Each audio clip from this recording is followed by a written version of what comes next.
నమస్తే, welcome to Sakshi exclusive. Hi friends, ఈరోజు మన ఆరోగ్యానికి సంబంధించిన అత్యంత సంచలనాత్మకమైన ఆందోళనకరమైన సామాజిక అంశంపై ప్రత్యేక విశ్లేషణ మీ ముందుకు తీసుకొస్తున్నాను. మన డైలీ లైఫ్లో అత్యంత ప్రధానమైంది మనం తీసుకునే ఆహారం. ఇప్పుడు అదే విషతుల్యంగా మారుతోందా? మనం తింటున్న కూరగాయలు, పళ్ళు, ధాన్యాలలో పురుగుల మందుల మోతాదు ఎంతవరకు ఉంది? ఇతర దేశాలు భారతీయ ఉత్పత్తులపై ఎందుకు నిషేధం విధిస్తున్నాయి అనే అంశాలపై ప్రముఖ ట్రావెలర్, సామాజిక అవగాహనకర్త అన్వేష్ అందించిన వివరాలతో కూడిన ప్రత్యేక కథనం ఇది. మన ఆరోగ్యం పట్ల సమాజానికి ఒక హెచ్చరికగా, కళ్ళు తెరిపించే నిజాలతో కీలకమైన అలర్ట్ను ప్రతి ఒక్కరూ తప్పనిసరిగా చూడాల్సిన వీడియో ఇది. వీడియో అయితే ఎక్కడ స్కిప్ అవ్వకుండా చూడండి. వీడియో చాలా చాలా ఇంపార్టెంట్. మనం ఎంతో గర్వంగా చెప్పుకునే మన దేశపు వ్యవసాయ ఉత్పత్తులకు అంతర్జాతీయ మార్కెట్లో వరుస షాకులు తగులుతున్నాయి. దీనికి ప్రధాన కారణం ఆయా ఆహార పదార్థాలలో అనుమతించదగిన మోతాదు కంటే ఎక్కువ పురుగుల మందుల అవశేషాలు ఉండటమే. ఇటీవల చైనా మన దేశం నుండి ఎగుమతి అయ్యే పచ్చి మిరపకాయలు, బియ్యంపై పూర్తిగా నిషేధాన్ని విధించింది. చైనాలో పచ్చిమిరపకాయల వినియోగం, ఉత్పత్తి విపరీతంగా ఉన్నప్పటికీ కొరత ఉన్న సమయంలో మన దేశం నుండి భారీగా దిగుమతి చేసుకునేవారు. కానీ మన ఉత్పత్తులలో ప్రమాదకరమైన పురుగుల మందుల అవశేషాలు ఉన్నట్లు ల్యాబ్ పరీక్షల్లో తేలడంతో వారు ఈ కఠినమైన నిర్ణయం తీసుకున్నారు. ఇది ఒక్క చైనాకు మాత్రమే పరిమితం కాలేదు. జపాన్, నేపాల్ దేశాలు కూడా మన దేశం నుండి ఎగుమతి అయ్యే మామిడి పండ్లపై నిషేధాన్ని విధించాయి. జపాన్ దేశానికి భారతీయ మామిడి పండ్లు అంటే ఎంతో ఇష్టం ఉన్నప్పటికీ వారి దేశ పౌరుల ఆరోగ్యాన్ని దృష్టిలో ఉంచుకొని కఠినమైన నాణ్యతా ప్రమాణాలను అమలు చేస్తూ ఈ నిషేధాన్ని ప్రకటించాయి.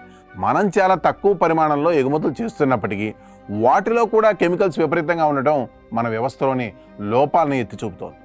విదేశాలు మన వస్తువులను తిరస్కరిస్తున్నాయంటే మన దేశంలో మనం తింటున్న ఆహారం ఎంతవరకు సురక్షితం అనే ప్రశ్నను అన్వేష్ లేవనెత్తారు. మనం రోజు మార్కెట్ నుండి తెచ్చుకునే టమాటాలు, బీన్స్, చిక్కుడుకాయలు, క్యాబేజీ, కందగడ్డ ఇలా ఏ కూరగాయను పరిశీలించినా వాటిపై పిచికారీ చేసే రసాయనాల మోతాదు చూస్తే మతిపోవాల్సిందే. మన దేశంలో సరైన ఫుడ్ క్వాలిటీ, నాణ్యత నియంత్రణ లేకపోవడం వల్ల సామాన్య ప్రజల ఆరోగ్యం తీవ్రంగా దెబ్బతింటుంది. మన దేశంలో నాణ్యమైన ఆహారం లభించడం లేదనడానికి ముఖ్యంగా 3 కీలకమైన ఉదాహరణను అన్వేష్ ప్రస్తావించారు. మొదటిది, మన దేశ జనాభా దాదాపు 140 కోట్లు దాటిపోయింది. కానీ ఈ జనాభాకు సరిపడా ఆవులు, గేదెలు మన దేశంలో ఎక్కడా కనిపించవు. మరి ఇన్ని కోట్ల లీటర్ల పాలు ప్రతిరోజు మార్కెట్లోకి ఎలా వస్తున్నాయని ఆయన ప్రశ్నించారు.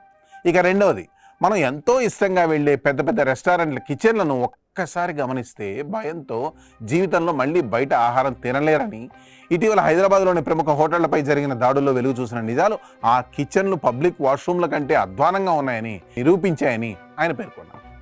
మూడవ అంశంగా, 140 కోట్ల జనాభాకు తక్కువ సమయంలో ఎక్కువ ఆహార ఉత్పత్తిని అందించాలనే ఉద్దేశంతో ఇష్టానుసారంగా రసాయనాలను ఉపయోగిస్తున్నారని, దీన్ని అటు ప్రభుత్వం కానీ ఇటు మార్కెట్ యార్డులు కానీ పూర్తిగా నియంత్రించలేకపోతున్నాయని హెచ్చరించారు.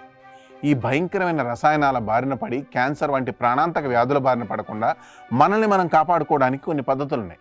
వీలైనంత వరకు హోటల్ జంక్ ఫుడ్ను పక్కన పెట్టి ఇంట్లో వండిన ఆహారాన్నే తినాలని, బ్యాచిలర్స్గా ఉన్నవారు కూడా వంట నేర్చుకుని ఆరోగ్యకరమైన ఆహారాన్ని అలవాటు చేసుకోవడం మంచిదని, కూరగాయలలో ఉండే పురుగుల మందుల అవశేషాలను వదిలించుకోవడానికి ఒక గిన్నెలో నీరు తీసుకొని అందులో కొద్దిగా వెనిగర్ లేదా బేకింగ్ సోడా వేసి ఆ నీటిలో కూరగాయలను 15 నుండి 20 నిమిషాల పాటు నానబెట్టాలి. ఇలా చేయడం వల్ల వాటిపై ఉండే పురుగుల మందుల అవశేషాలు దాదాపు 80% నుండి 90% వరకు తొలగిపోతాయని శాస్త్రీయంగా నిరూపించబడింది. కొంతమంది ఇదంతా అదనపు ఖర్చు అని భావించవచ్చు. కానీ కల్తీ ఆహారం తిని ఆసుపత్రుల పాలై లక్షల రూపాయలు ఖర్చు చేయడం కంటే ముందే జాగ్రత్త పడి కొన్ని రూపాయలు వెనిగర్ లేదా బేకింగ్ సోడా కోసం ఖర్చు చేయడం ఎంతో ఉత్తమం కదా. ఆలోచించండి. ఆరోగ్యమే మహాభాగ్యం. మన ఆహార అలవాట్లను మార్చుకుందాం. రసాయన రహిత సమాజం వైపు అడుగులు వేద్దాం. అన్వేష్ సామాజిక బాధ్యతతో అందించిన ఈ అత్యంత ముఖ్యమైన అవగాహన కథనంపై మీ అభిప్రాయాన్ని మా కామెంట్స్ రూపంలో తెలియజేయండి.